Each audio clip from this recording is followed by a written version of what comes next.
Are we headed towards El Nino? I am Mark Sponsler, and welcome to the Stormsurf Video Surf Forecast for the week starting Sunday, January 18th.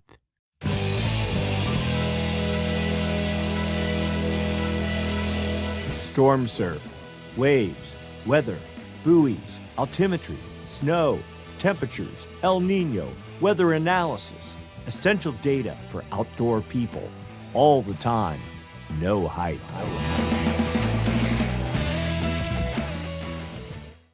If you enjoyed the video, give us a thumbs up. If you haven't subscribed, please subscribe. Click the Stormsurf icon down in the lower right-hand corner of your screen. If you have a comment or question, write it up down below. We'd be happy to respond. And if you'd like to make a small contribution to the cause, you may. Hit the super thanks button down below, the heart with the $sign in it. With that, I'd like to thank the folks that donated last week. Clay Goose, Mont the Drifter, B. Nadine, and Anthified, Peter Belden, Evolution Moto, Tim Caston, E. Slate, it's a long list today, Tyler Schmidt, Coach Nate, W. Chase 44, and then our big contributors for the week, Ocean Benny Marie, and Steve Hill. Thank you all so much for your generous contributions. I really appreciate it. It definitely is helping keep the channel going. There's a lot of stuff going on behind the scenes just to keep the lights on, infrastructure stuff. I won't bore you with the details, but your money and contributions help to make that happen. With that, let's get to work. We'll start by looking at significant wave heights around the planet. Starting in the North Pacific, we have a little bit of a gale with 26 or 27 foot seas aimed off to the east. This is part of a series, actually a pretty long-running series of small gales, mainly targeting Hawaii and then pushing background energy into California. But high pressure and a split jet stream, we'll get into that, is pretty much over the state, locking things down. In the South Pacific, a little area, 22-foot seas here and there, nothing really to write home about. North Atlantic, a gale with 32.2 foot seas. These are the highest seas found anywhere on this domain. They happen to be in the North Atlantic at the moment. And you see here winds of 42 knots in that same location. And that targeting Ireland and generally the European area. South Atlantic, things pretty quiet, nothing happening. And south of Australia in the Indian Ocean, a gale with 24-foot seas producing swell, radiating up towards Indonesia and, of course, Western Australia. But first off, let's take a look at current conditions. We're going to start up in the Pacific Northwest, Grays Harbor, Washington, buoy, using the buoys. Buoy 036, right there in the border between Oregon and Washington. We're looking at all the energy that's hitting that buoy all the way out to 33.3 second period swell. That'd be really energetic swell, but there's 0.0 feet of it. And this graph goes the whole way down to 5 seconds, which is pretty much unrideable wind swell, and there's 0.1 or 2 feet. We see most energy here from a height perspective is in the 14 to 15 second period range, and then another little blip out there at about 18 seconds. Let's see how the algorithm does. Pretty good here. 2.4 feet at 14.6 seconds from 268 degrees, making surf 3.4 feet with, there we go, the secondary energy at 2.6 feet at 11.5 seconds from 259 degrees, putting about another 3 foot of energy in the mix. Yeah, I looked at the cam earlier. It was probably about 4 feet, like shoulder high or something like that up there. Down to San Francisco, buoy 46026 there. We're looking at the same profile, but more energy here in the upper period range. Still 1 foot at 17 seconds, 1.4 feet at 14.7 seconds. You get the general idea. That's where all the swell is. Let's see what we get here. Primary swell, 2.9 feet at 14 seconds from 280 degrees, making surf a whopping 4.1 foot. Yeah, there was actually waves a foot overhead at Ocean Beach today. I mean, nothing. It was kind of like, looked kind of closed out and kind of weird, but it was clean, and it's the weekend and there's waves, so hey, what the heck. Secondary swell, 1.1 feet at 17.7 seconds from 287 degrees, adding another 1.9 feet into the mix. Down to Southern California, the Point Loma South buoy there off of San Diego, buoy 191. Same sort of profile, just a bit muted from the Channel Islands, knocking some of the swell down. Most energy in the 15 to 16 second period range. Primary swell 1.6 feet at 15.9 seconds from 271 degrees, making surf 2.6 feet. With secondary swell in the mix 1.6 feet at 12.5 seconds from 236 degrees. Adding another little two-foot push on it. Our final stop on the buoy tour, over to the north shore of Oahu, the Waimea Bay buoy, Waimea Bay, Hawaii, number 106. A little bit more swell here. You see a bump of energy, part of this ongoing series of small, call them relatively local to Hawaii dateline gales, falling southeast, aiming energy directly at Hawaii. You see 2.7 feet in the 16.7 second period frequency band, but energy out to effectively 22 seconds and down into the 11 to 12 second period range. Primary swell 3.7 feet at 17 seconds from 321 degrees, making surf 6.3 feet, and secondary swell 3.7 seconds from 10.1 degrees from 348 degrees, adding another 3.8 feet of energy into the mix. So what has been going on over our globe's oceans over the past weeks? We're looking at the Hindcast. We're going back a week to Sunday, January 11th. We're looking at significant wave heights, and this just gives us a general sense of what the pattern is. For the North Pacific, most of the energy, at least this past week, has been focused out here. Here's the date line right here. We'll just put this into motion. That's last Sunday. Let's see, here we go. First little system developed on Tuesday into Wednesday with 27-foot seas falling southeast, pushing into Hawaii on Thursday. Here comes another system. It had up to 38-foot seas falling southeast. That is the swell that is hitting Hawaii as of right now, and I think that is the last frame in the model. And the next system developing off of Japan. For the South Pacific, there was a little gale here just southeast of New Zealand with 26-foot seas. Didn't really do anything. Pushed off to the east. I don't believe any real swell is going to amount from it. And then we're out into Thursday, Friday, Saturday the 17th, and 18 today. And there's current time, and nothing really, not unexpected given the time of year. To the North Atlantic, we're on Sunday, the 11th of January. A little bit of a gale up here developed on Monday. What would that be, like the North Sea? But not really doing a whole lot. Now, here's a system that developed on Tuesday, the 13th of January, with 38-foot seas building to the 41-foot range. That pushed off, looks like swell hit Ireland on Thursday and down into Portugal on Thursday as well. Moving into the coast on Friday into Saturday. Another system developed on Saturday, south of Greenland, into Sunday with seas in the, 34-foot range? Yeah, 34-foot range. Pushing off to the east, swell inbound for Ireland, North Scotland, and probably eventually Portugal. And then down to the South Atlantic a week ago, Sunday, the 11th of January. We're looking for anything that might, we got a little area of 27.8 foot seas south of South Africa on Tuesday, swell pushed into the coast on Thursday there. And then another local system with like 19-foot seas on Friday, Saturday, that is pushing into South Africa as we speak, and we're at current state. Nothing particularly defined after that. And finally to the Indian Ocean a week ago, a little gale, 32-foot seas was south of South Africa, faded before it made it any significant progress across the Indian Ocean. Seas in the 18-foot range approaching Western Australia on Thursday. I don't know that it really did a whole lot. But then here comes a gale on Friday that developed in the deep South Indian Ocean, lifting northeast with 40-foot seas building to 43 feet, holding into Saturday. This was just a day or so ago, and then started fading as we got to Sunday. We're at current time, the swell front just approaching Western Australia, and you see energy that is expected to push up into the Mentawai Islands and greater Indonesia. Not bad for the time of year.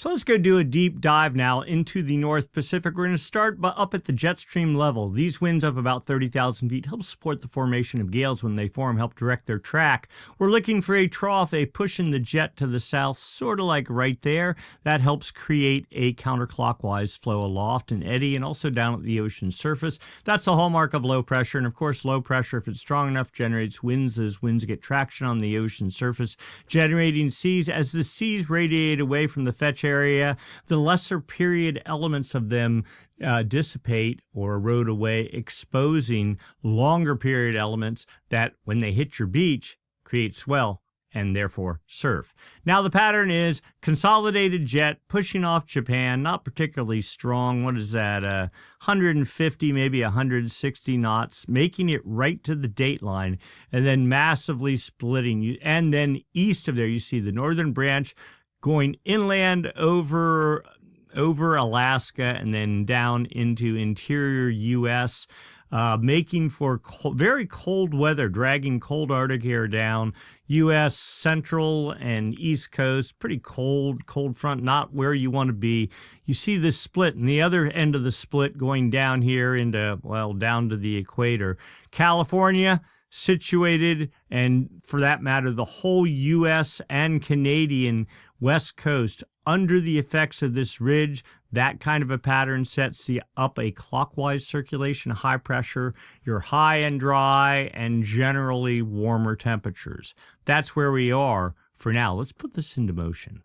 All right, so as we get into Monday, same sort of pattern, not really, and if anything, the jet starts splitting even further back to 160 east as we get into Tuesday, the 20th, but then wind energy starts building Wednesday into Thursday. Notice a weak little trough tries to dig out. That starts eroding this ridge. The jet no longer pushing way up here, but kind of down here, signaling perhaps a change of things to come. And then you see the jet actually push into British Columbia. Yes, finally some rain and weather up into there, though some flavor of the ridge tries to hold over California. We're into Thursday, Friday. The pattern continues with the ridge broken down by the weekend. Winds start building more, 190 to 200 knots, pushing off Japan, making it to the dateline. And again, it's just a weak trough, no real weather expected, but sort of signaling maybe where we're heading further out. Here we are 180 hours out. You notice the model went from the 18Z to the 12Z run, so it's still updating on the server behind the scenes. But you see a consolidated jet now pushing to a point north of Hawaii, and the ridge pretty much gone. I cheated, looked at the long-range models going out 2 weeks. I say never do that, but I just had to look. And it suggests this pattern, if anything, builds with the jet knocking right up to the U.S. West Coast 2 weeks from now. Definitely a significant change, if you believe the models, is coming. So down to the ocean surface. Surface level pressure, surface level winds. Again, high pressure over the U.S. West Coast, some sort of a cutoff little low, somewhere between California and Hawaii, 30-knot winds, not really doing anything. The main feature, or the main thing here, is 40-knot winds pushing off Japan associated with the gale. Another gale fading while lifting north over the dateline. The jet stream coming off and splitting, pushing north, driving everything up into the Bering Sea. See it right here. This system will produce some seas. We'll see that when we get to the wave model, eventually targeting Hawaii, but very little energy seeping into the U.S.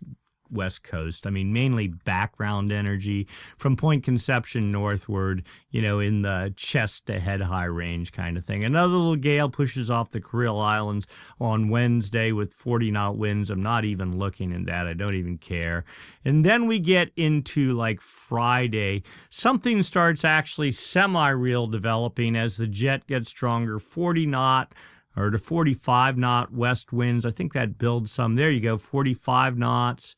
Lifting up towards the dateline, but a far more legitimate gale over a broader area. Many of these systems we've seen over the past week, very tiny in size. Yeah, they have 40 to 45 knot winds, but you need aerial coverage, just winds blowing over a larger area. They stir up the ocean more and generate better seas, bigger seas, more capable of generating swell. Now, again, this thing pretty far to the north and doesn't even make it over the date line, but it's a start. We're 150 hours out. We're into Sunday, a week from now. Another system north of Hawaii and another system off Japan will roll this out, see where we at. This is kind of an evolving situation here, too. This guy I don't even think was on the models earlier this morning when I was doing forecasts. So an improving picture suggesting broader, stronger storms fueled by a stronger and more cohesive jet stream. So what are the effects of those winds on the ocean surface? Well, we've seen this picture. What is that? It says 28-foot seas over like 1 pixel, but mainly 27-foot seas. Again, targeting Hawaii. Swell there, not much of anything for the U.S. West Coast. The gale tries to reorganize on the north dateline, producing 32-foot seas as we get into Tuesday and then up into the Bering Sea. Another system I'm not even given at the time of day, 31-foot seas lifting northeast and pretty much gone. Then we get into Friday. The first gale starts building with 32-foot seas. It's Friday the 23rd, building to 34 feet, back to 32 feet, somewhere in that area, pushing up over the north dateline region. That'll send some swell, mainly off to the east, targeting California and the Pacific Northwest. Another system starts organizing from there. Actually, 2 systems, one with 28-foot seas and that one with 29-foot seas.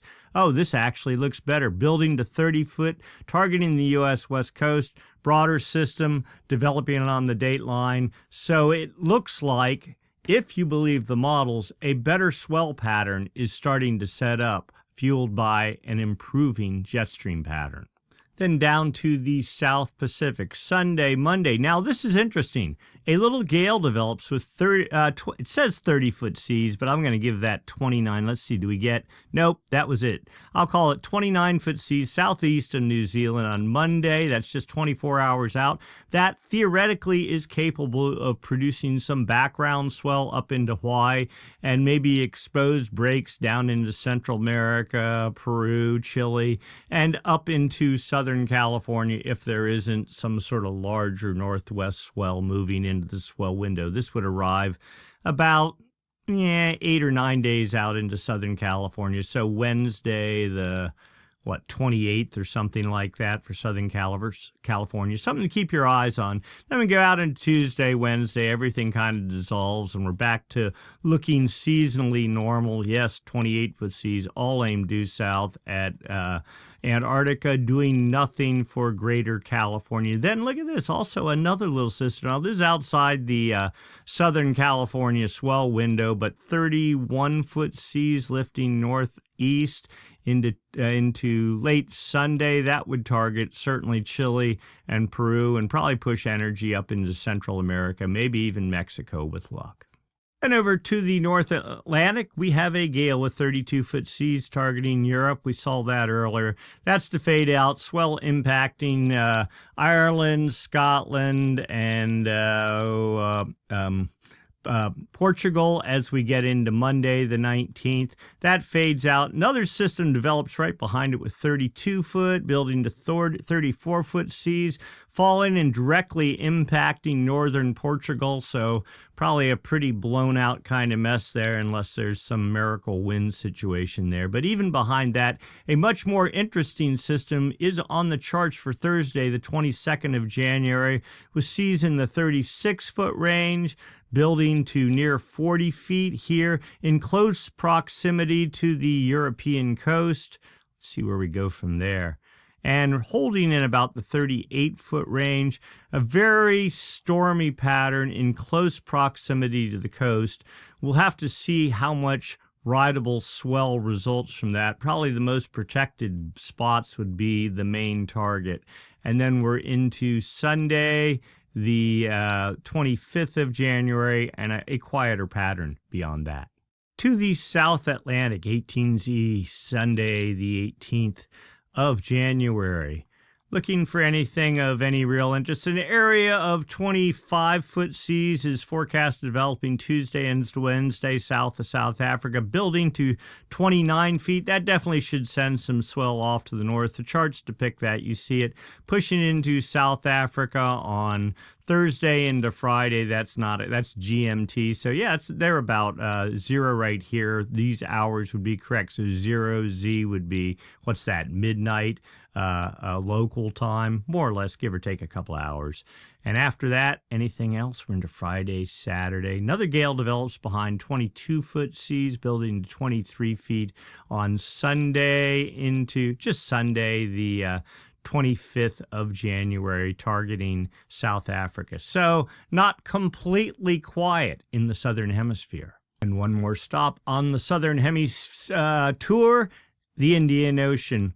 Already swell front hitting Western Australia as we get into Monday the 19th from a pre-existing storm. Another system develops, kind of falls southeast. Still some degree of sideband swell looks likely from it. Seas are up to like about 32 feet. That'd probably be targeting more Western Australia than up into Bali. Another system behind that, though, look at this. We get into Friday the 23rd of January with 40-foot seas. Again, 39-foot seas into Saturday, lifting well to the northeast in close proximity to Western Australia, but certainly relative to Bali, there would be enough time to allow the swell to sort of stretch out. Longer period swell for Indonesia up into the Mentawai Islands, and bigger, rawer swell into Western and Southwestern Australia. We're out now at 180 hours. So it looks like some opportunity for everybody over the coming week.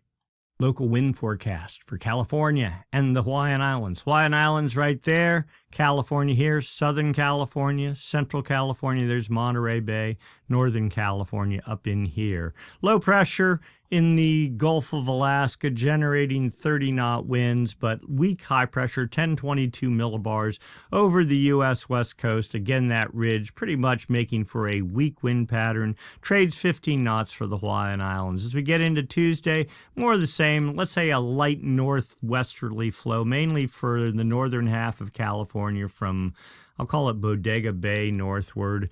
Trades 15 knots for the Hawaiian Islands, but south of Bodega Bay here, you just like light winds. Tuesday, same sort of deal for California. Trades 15 knots, maybe southeast trades 15 knots for the Hawaiian Islands.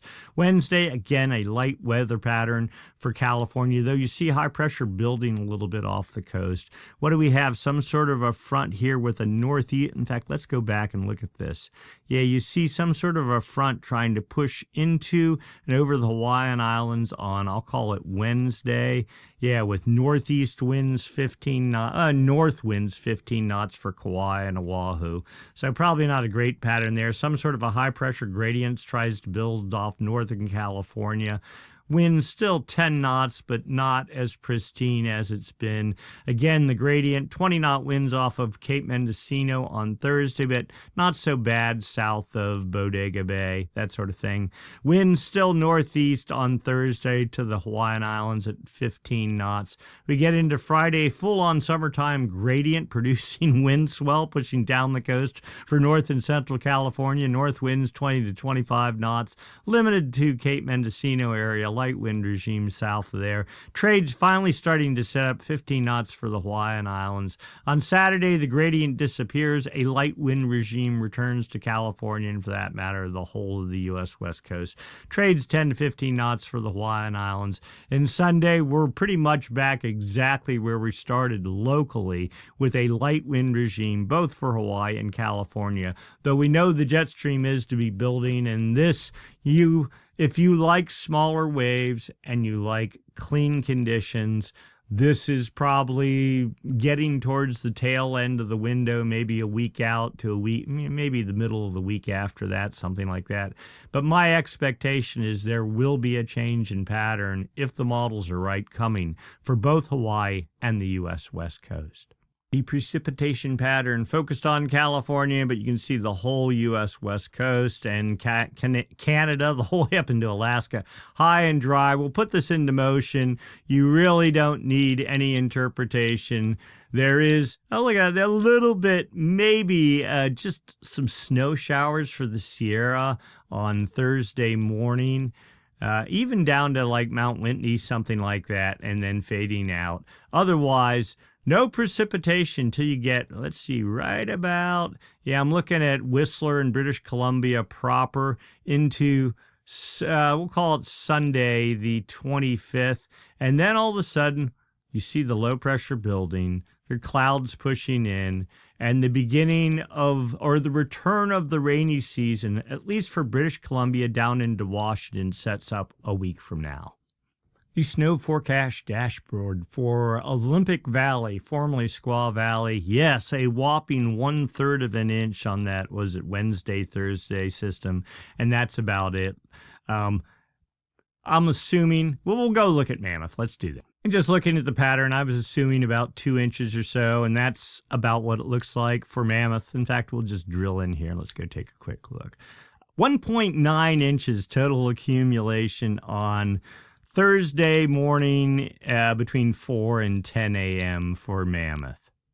Now back to Olympic Valley, the snow levels, all right? This is the base of Palisades, Tahoe at 6,200 feet. This is the summit up at the top of Granite Chief in the Palisades at 9,000 feet.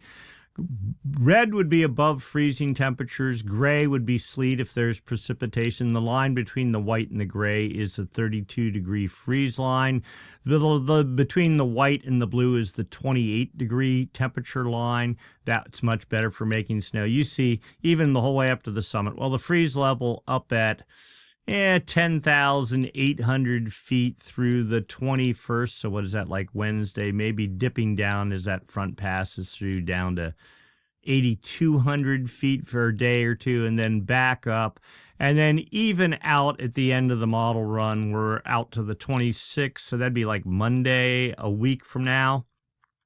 The freeze line's still at 8,700 to 8,500 feet. My guess is that will be coming down when and if the Jetstream starts pushing into the coast and you know, we return to winter. So at this point, again, make the most of the next, this is a 10-day window, 10 to 12 days. After that, I think it's going to become more like winter. All right, let's go take a look at the surf forecast, spot forecast for just a couple of locations along our coast. Starting Columbia River area, again, there at the Oregon-Washington border. Surf heights down Monday morning, 2 feet, building as we get later into Monday and Tuesday.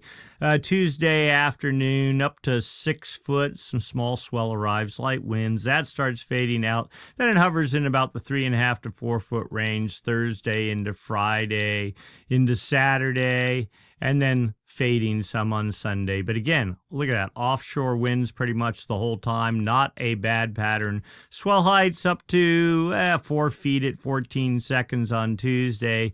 Fading from there. Another little pulse of energy. 2.5 feet or so at 13 to 14 seconds on Thursday.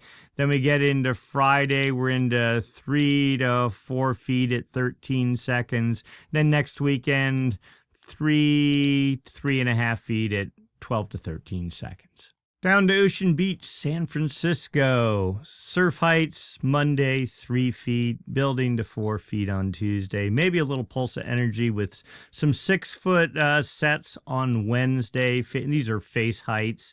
You know, if you just took a ruler and measured it. Fading on Thursday, Friday, 3.5 feet, and then Saturday, Sunday in the 4 foot range. And the wind pattern offshore that following weekend, but there is a bit of onshore winds here, like in the Wednesday, Thursday time frame as that local gradient off the coast, but winds still not horrible in the 10 knot range. Oh, and swell heights. Let's go take a look at that. Monday, what do we got? Pretty much nothing. Tuesday, 3 feet at 11 seconds. Wednesday, 4 feet at 13 seconds. Fading from there. Then here's your wind swell on Thursday, 4.5 feet at 8 seconds. And then longer period, somewhat, relatively speaking, 3.4 feet at 13 to 14 seconds on Saturday, fading on Sunday. Down to Southern California on Monday, surf heights in the 2 foot range, 2.5 feet Tuesday, 2.5 feet Wednesday into Thursday, dropping out and probably not even rideable. And then Sunday back into the 2 foot range. Swell heights, on Tuesday, 1.9 feet at 12 seconds. Another little pulse at about 1.9 feet at 13 seconds on Thursday. And then there's your wind swell, 1.2 feet at 9 seconds. Another little bit of energy, 1.4 feet at 13 to 14 seconds for next weekend. To the north shore of Oahu, yes, there is swell hitting overnight tonight. 11.5 feet on Sunday evening, probably right at sunset.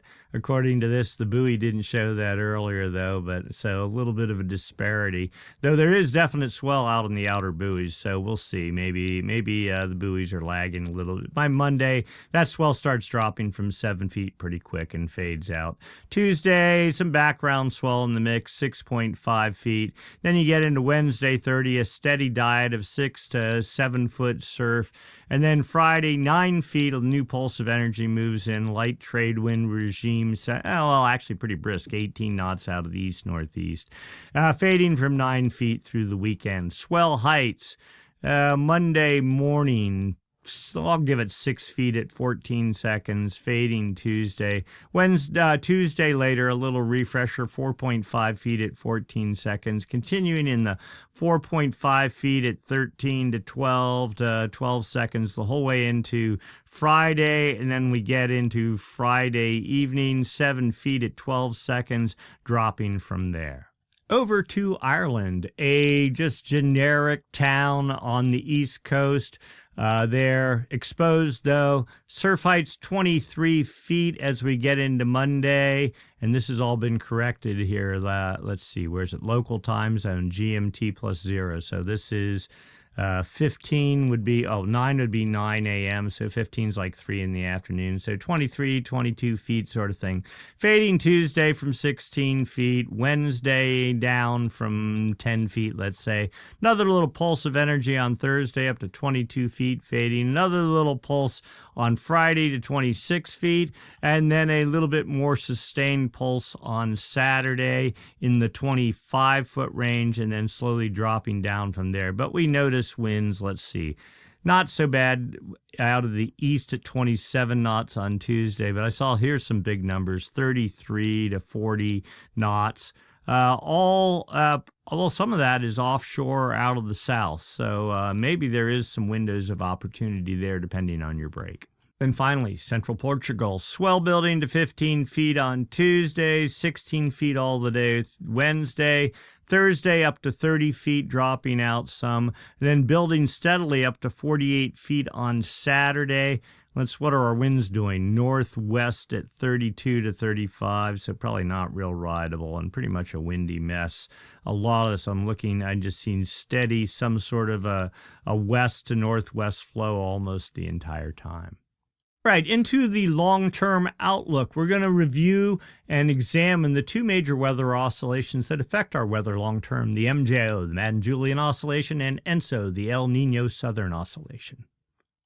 We'll start with the MJO, the Madden-Julian Oscillation. There are two phases to it, the active phase and the inactive phase. The active phase is typically on one side of the planet, the inactive phase on the other. They rotate around the planet west to east on the equator.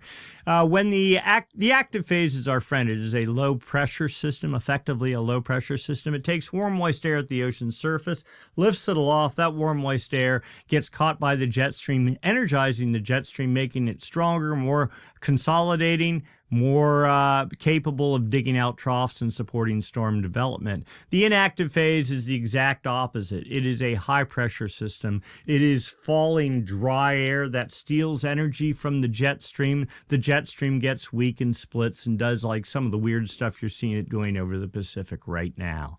The other thing is the active phase and the inactive phase, at least from the Pacific perspective, it takes about 4 to 6 weeks for the active phase to move from the far west Pacific into Ecuador in that area. Same thing for the inactive phase. So you notice how sometimes there will be very stormy periods in the winter and you'll get a lot of surf for like a month. Then all of a sudden it'll dry up and the skies will clear out and everything settles for 6 weeks. That's the switch from the active phase to the inactive phase. And then if it's a good, strong MJO year, the active phase will wake up again and do the same thing. If it's an El Nino year, then the active phase basically persists nonstop. That is what the active phase, that is what El Nino is. It is almost a non-stop active phase driven by a low pressure bias over the dateline in the Pacific,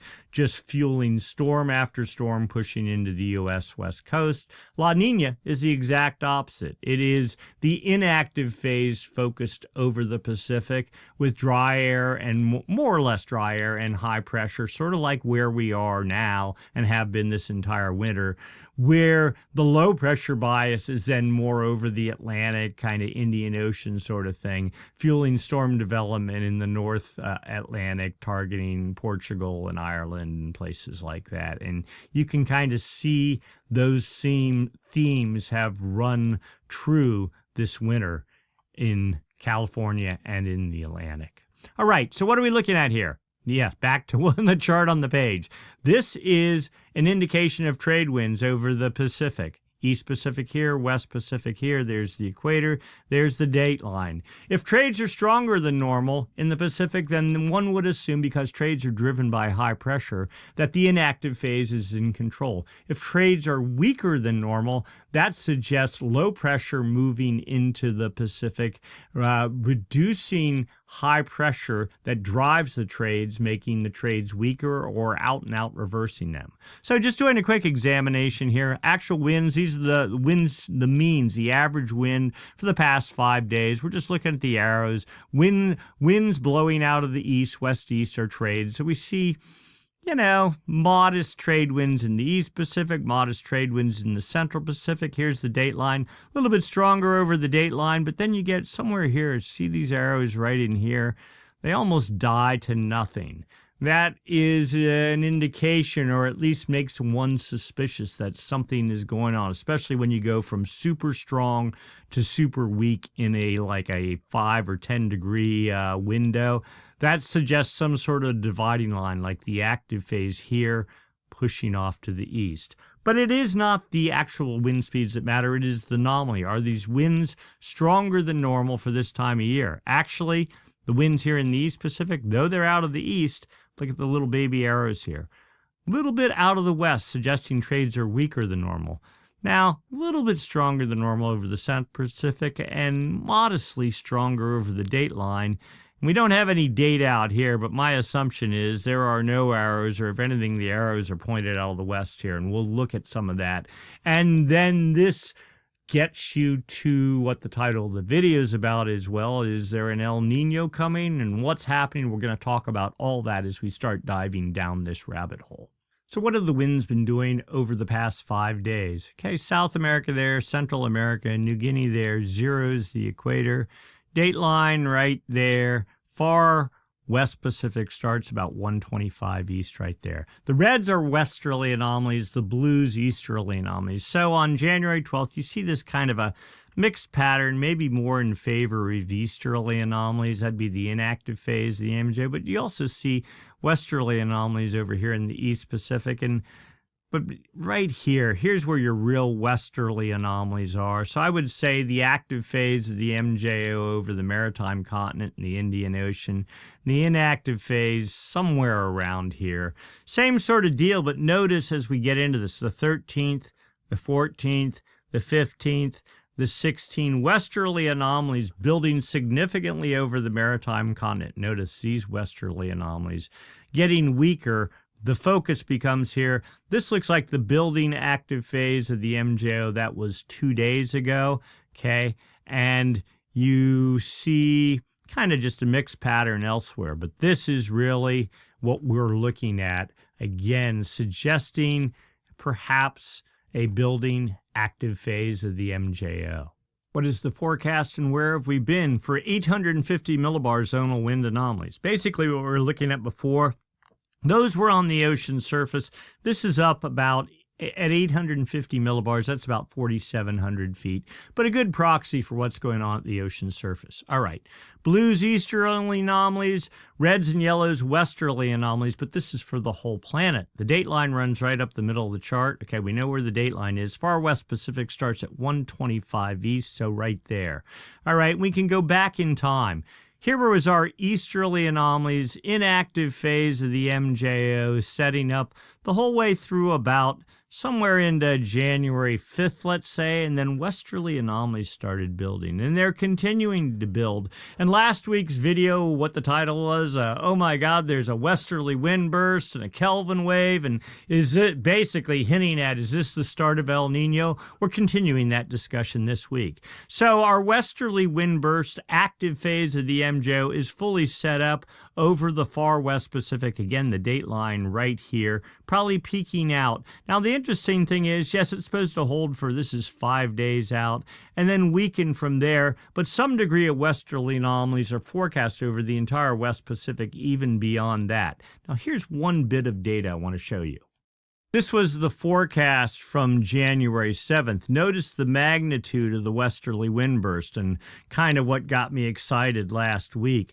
Pretty much off the scale, 15 meters per second anomaly. I think that's like 30 miles an hour anomaly. And then here's what really developed. Something less, still, respectable in the, I'll give it the 7 to 9 meter. And there was one little pocket there, forecast still up into maybe 12 meters per second or 25 miles an hour, nautical miles per hour. But again, this not nearly as strong as what was projected. So again, and this was only a week out. So be careful of a model going out more than a week. Yes, it's fun to go look 2 weeks out, get yourself all excited, but if you put any money on that 2-week forecast, then you cannot complain when your money is taken away from you.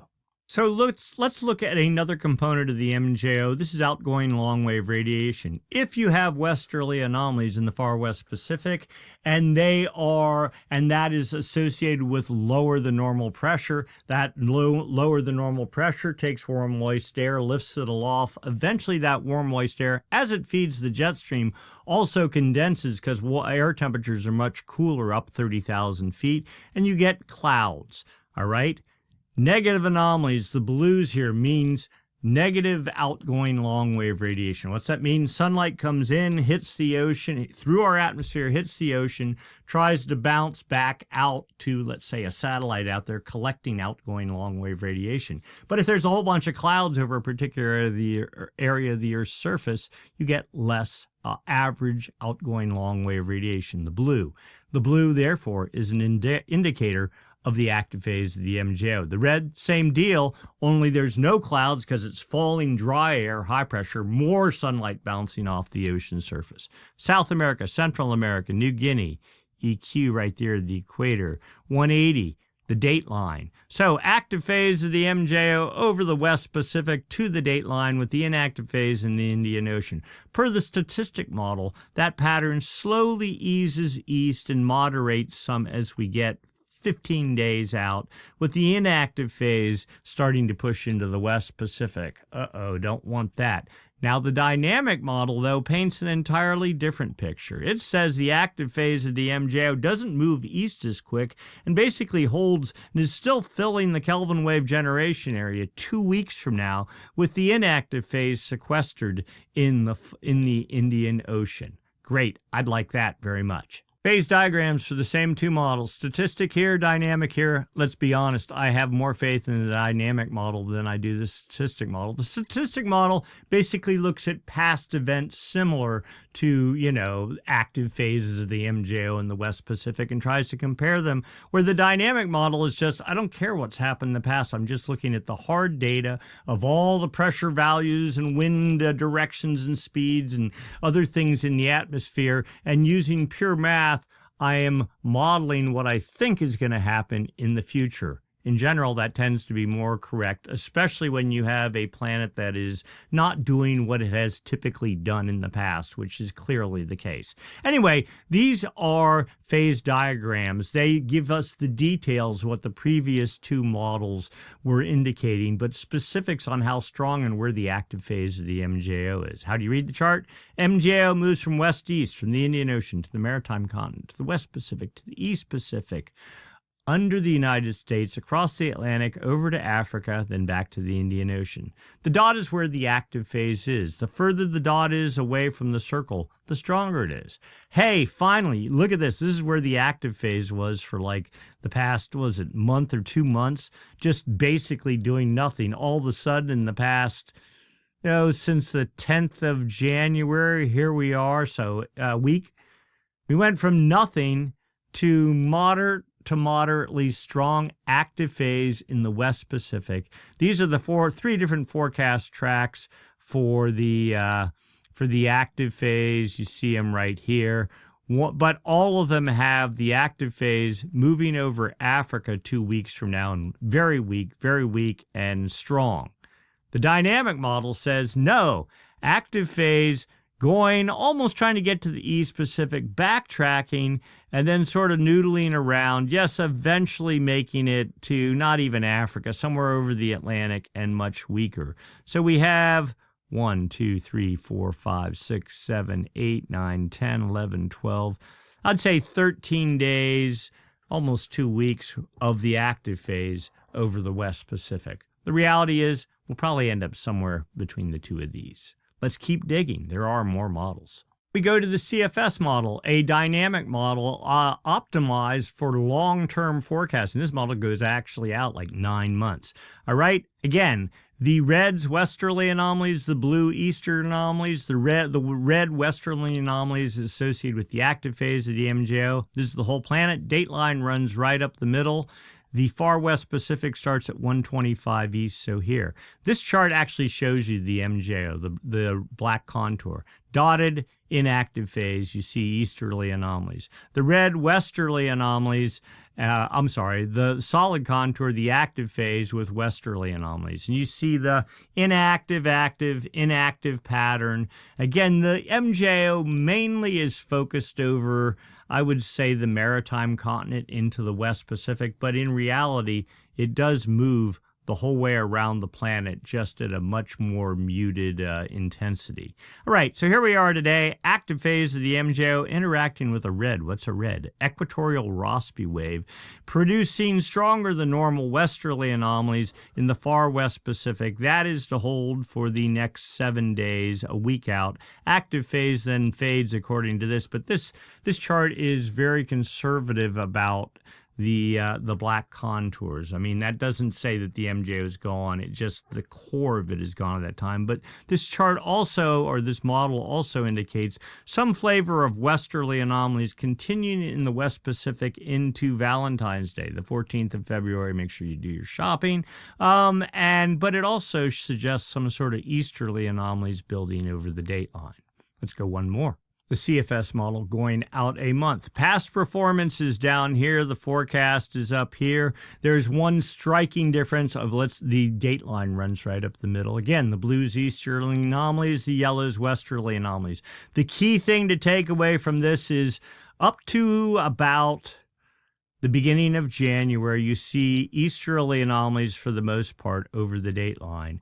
Now you see westerly anomalies starting to build over the dateline, and you look at the forecast, and they just continue building and easing off to the east, and theoretically something big happening in April. Now, I'm not going to get too excited about that. But this suggests some sort of westerly wind pattern building over the Pacific, and you also see this a week out, not even a week, maybe a couple of days from now, easterly anomalies starting to set up semi-permanently over the maritime continent. Again, this gets to that El Nino thing. When you have lower pressure over the Pacific and higher pressure over the maritime continent, that is El Nino relative to the Pacific. Where we've been was westerly anomalies and lower pressure over the maritime continent, and higher pressure and easterly anomalies, stronger than normal trades over the Pacific, La Nina.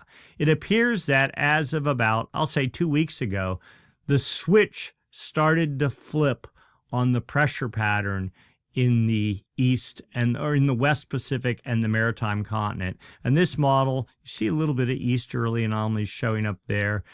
We're going to be watching this very closely for the next probably next month. But if these easterly anomalies build, that is a clear indicator of a pressure pattern shift between the maritime continent and the West Pacific. All right, let's overlay the MJO. Back to basics.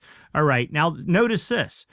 The red contour here, this is the active phase of the MJO. The previous version of the model didn't even show it, though you see it here, and you can kind of infer that all this is connected into one active phase of the MJO. Here's your strong westerly anomalies.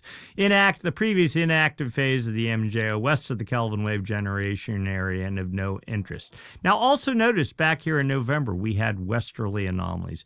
That did something subsurface in the ocean, and we're going to talk about that in a minute too. Again, this is part of that buildup to El Nino.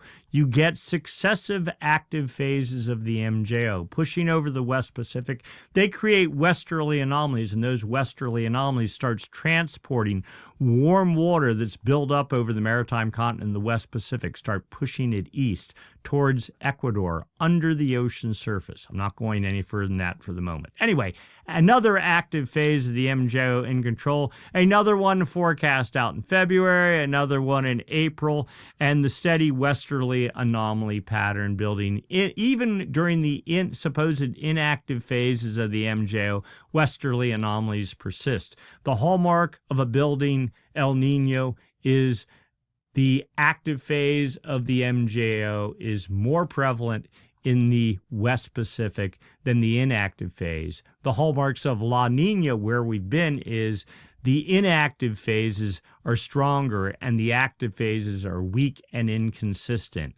Again, suggesting that shift in pressure pattern between the maritime continent and the West Pacific. All right, let's overlay the low-pass filter. This is your high-pressure, low-pressure bias. The dotted contour here is the high-pressure bias, the La Nina indicator. Look at this. The second contour is supposed to fade out starting about a week from now.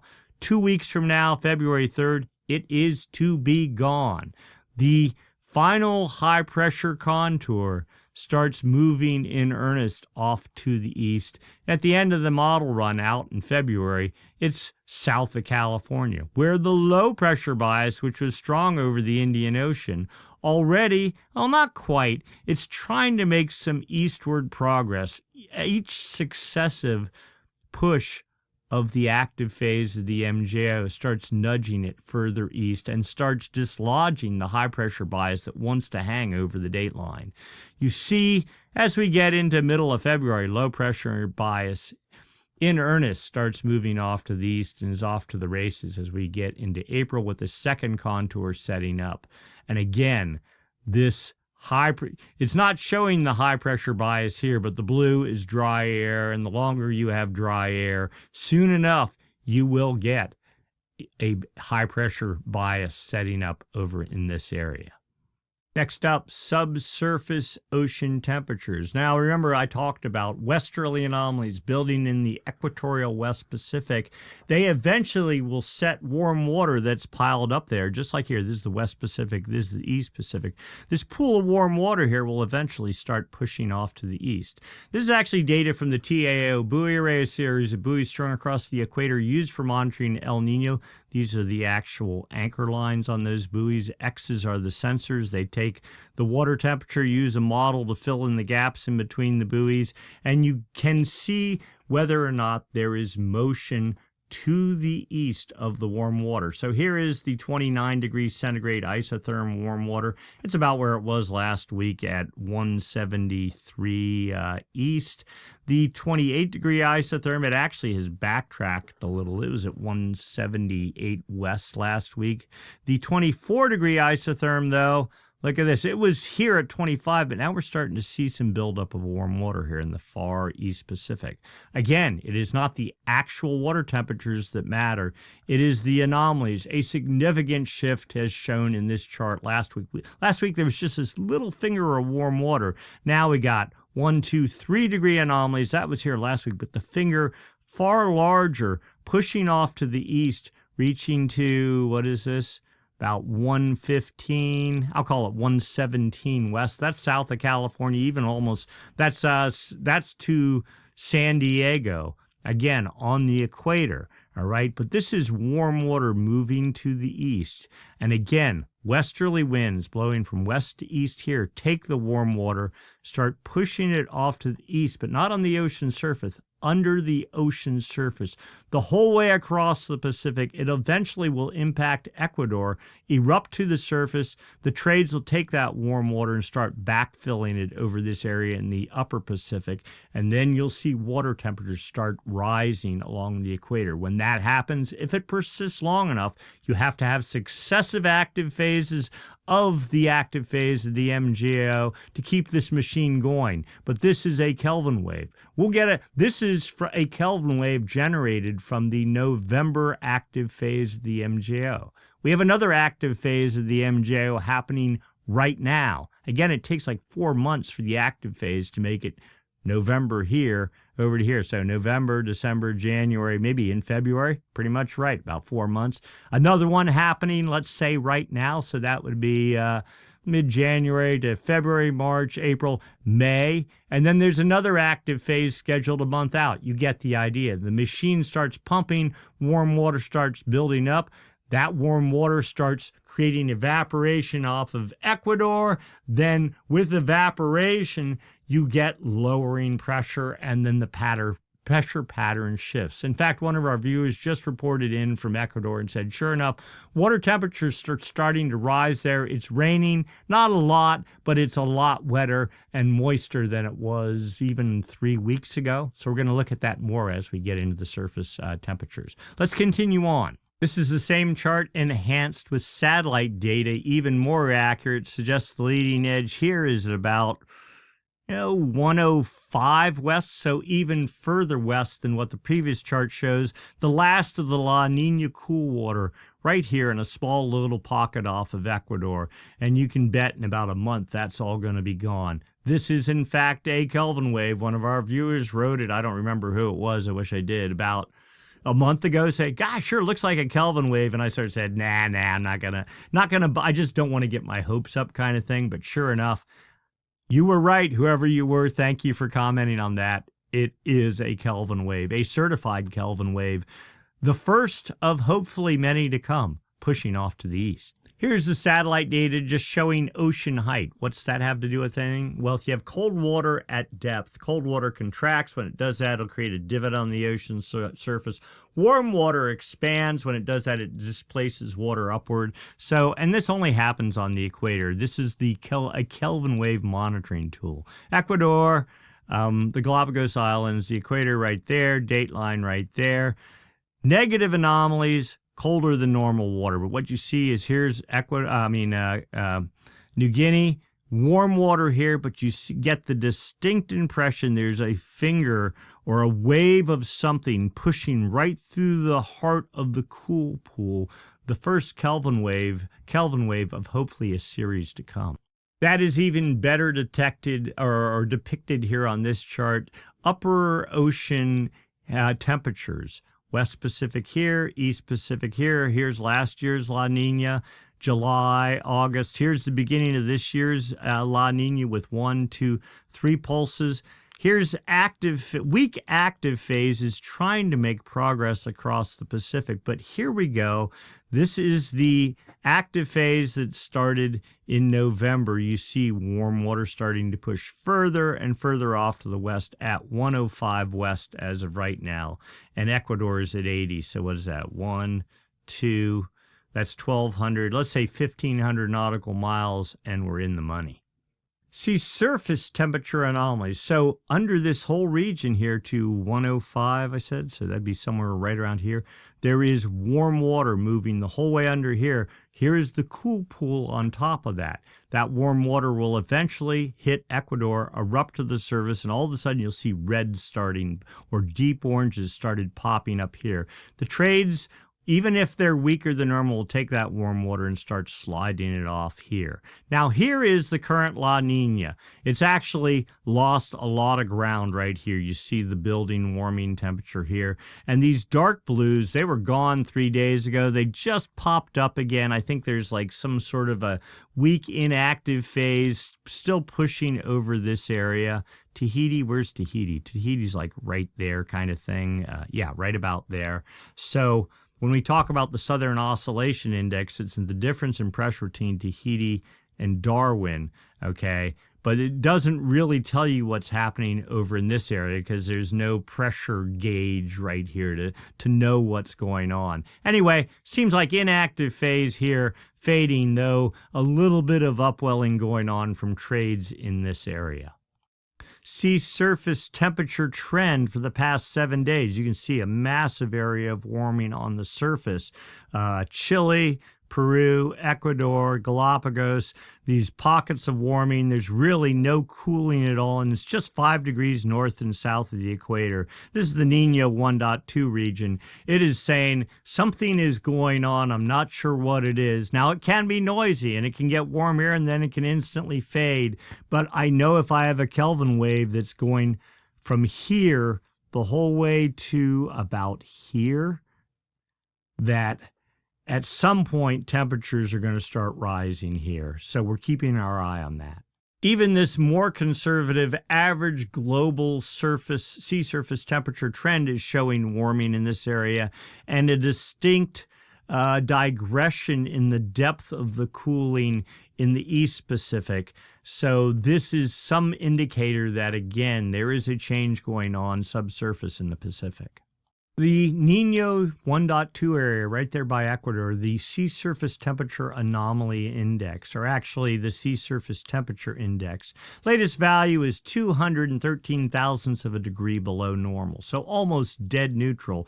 We've seen this steady 1, 2, 3 week upward trend in temperatures there, and the Kelvin wave has not even hit that area. This is just from the trades getting weaker in this area. And then we go to the Nino 3.4 index. Now, we saw that before. Temperatures really haven't done anything for months.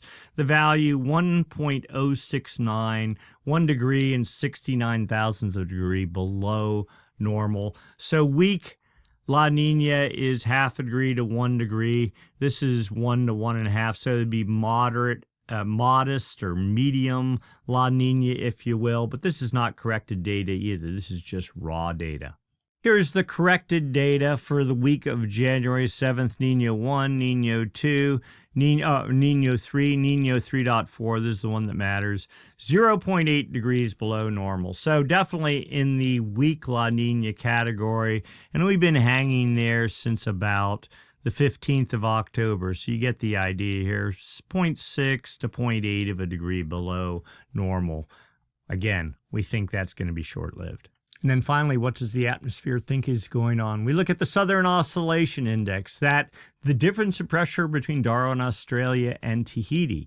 When pressure is lower in Tahiti, the index goes negative. Well, today, 22.15. That's definitely a sign of the inactive phase of the MJO. But that's more like to the Central Pacific. It's not really telling us what's going on in the far West Pacific. But you see the trend for the past, since January 10th, it's been up pretty steadily up. Where were we before that? And we were still pretty good. I mean, all this still reflects La Nina. 30-day average is a better indicator of the active-inactive phase. Today, 10.13. That's slightly inactive. Where were we a month ago? There was an active phase. This is probably the tail end of the active phase from November, minus 0.2. We've been steadily heading up, but we're probably going to start heading down here in a bit once our active phase starts making it over Tahiti, and probably markedly so. The 90-day average, again, reflecting what happened almost 45 days ago, so one would expect it to be very much La Nina-like. 8.95, that's really weak La Nina. Where were we a month ago? 7.35, so really no change. Let's go take a look at this on the graph. Here's the 30-day moving SOI all graphed out. The neutral range per the Bureau of Meteorology in Australia, +7 to -7. You see On the upward spikes are the inactive phase, the downward spikes are the active phase of the MJO. So we had a big active phase. This was the November active phase. Here's our run up, but I expect this, give it about another 2 weeks, it'll get up somewhere around here, and then it's going to turn and start falling down. If you get, like you see here, bump, bump, bump, that helps push the average pressure in the Pacific lower and lower. That's where we're trying to get. Now the question is, well, is it realistic to go to El Nino? I'm not going to answer that question quite yet. The sea surface temperature forecast for the Nino 3.4 region, the official El Nino monitoring region from the CFS version 2 model. Here we were mid-January at minus 7.7 of a degree. Okay, from here on, this suggests a steady upward climb. By the end of February, we're at, well, technically you're neutral at half a degree. That would happen in the next week or two. And then as we're into the end of February, fully neutral, and you see this, do not take this, don't go bet your money on this. But it suggests, even if we just get to neutral and a little above neutral, I'd be happy with that. And then one last bit of data. Ocean surface currents on the equator, heavily influenced by trade winds. Ecuador, Galapagos Island, this is the equator right here. You see, you just follow the streak lines or the stream lines. Easterly currents going out, but then you get to, well, here's the West Pacific, and look at the easterly current dies right there. And you're getting the beginnings of a building current. Notice the current seeping up through the islands here. And all this is on the tropics. Very shallow water, gets very warm. And that, if you get westerly anomalies here, that starts pumping that warm water through the islands and out here on the equator. And this is how you get Kelvin wave generation. Westerly anomalies take warm water, push it into the West Pacific, push it the whole way across the Pacific. Right now, the dividing line is at, you can see it here, 173.31 east. So we'll be monitoring this closely. The further to the east this goes, the better, and that suggests the stronger the collapse of trades in the East Pacific. I'm not holding my breath for that immediately, though. All right, so let's put this all together in a cohesive package, and let's see if we can do it in less than a minute. Right now, the storm pattern in the Pacific focused on the dateline, small swells targeting Hawaii, not a whole lot for the U.S. West Coast. But Jetstream is forecast to be building, courtesy of the building active phase of the MJO, driving westerly anomalies in the West Pacific. That means the Jetstream will get stronger, push further across the Pacific and closer to the U.S. West Coast, making it stronger, digging out troughs, feeding the ability, troughs make storms, so that will feed the ability for storms to push further, like more into the Gulf of Alaska, and then create a stronger swell pattern for Hawaii and the U.S. West Coast.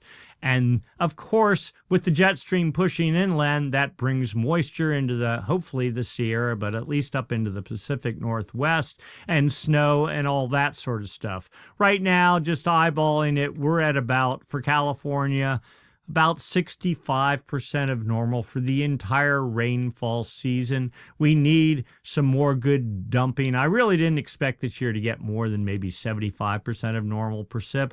We'll see what happens over the next couple of months. Active phases of the MJO, again, are our friend, feeding precipitation into California and feeding the storm production machine. Looking long term, are we heading towards El Nino? Well, the CFS model says yes. We'll have to wait till we get to about the 20th of the month, and then we'll get to see what all the other models say. But I think past data has suggested at least a warming trend, if not El Nino, something weekly El Nino-ish like over long term.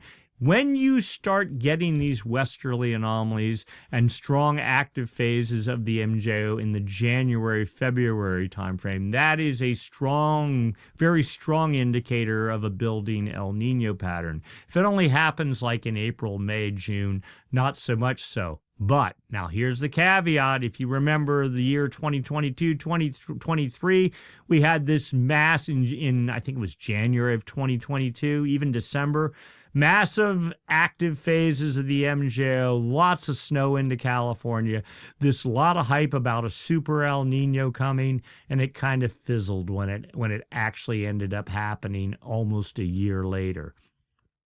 Are we going to have the same thing now? You need about 7 years between El Ninos for the Pacific to recharge. We've only had 4, maybe 3 years. That sort of moderates one's expectations about the development of an El Nino so soon after a previous reasonable, a moderate, they called it a strong El Nino. I don't know that I would say that it was, just based on the surf pattern. But again, I'm not going to get my hopes up we're talking a year from now, next winter's surf pattern. Will it be strong El Nino? I'm going to say no. I'm just going to flat out say it. But it is going to be interesting to watch, and we'll just have to see what happens. The best I'm really hoping for right now is just give us some surf in the Pacific and give us some rainfall in California and some snow in the Sierra. That would be a win in my estimations. Your thoughts, please, in the comment section. I'd love to hear what you have to say. All right, that's our video for this week. If you enjoyed it, please give us a thumbs up. If you haven't subscribed, please, again, I'm trying to get the subscriber rate up. Subscribe, click the Stormsurf icon down in the lower right-hand corner of your screen. We will not spam you, take any information, do anything with it. You're not going to be on a mailing list. We're just trying to sort of play the algorithm game here. If you have comments or questions, write them up down below. I love hearing reports from other places around our planet. You all are some of my best sources for real information on the ground. And if you'd like to make a small contribution to the cause, you may join the growing number of people that have donated to Stormsurf to keep our servers going. And basically, I'm not getting paid for any of this. We use it to keep internet connections going, buying servers, paying people to help me write code to do all the stuff that's going. And there's maintenance costs just to keep the lights on in this operation. So all your money goes directly to that. It is very much appreciated. And with that, we are done for this week. We will do it again next week, same time, same channel. Thanks so much for watching.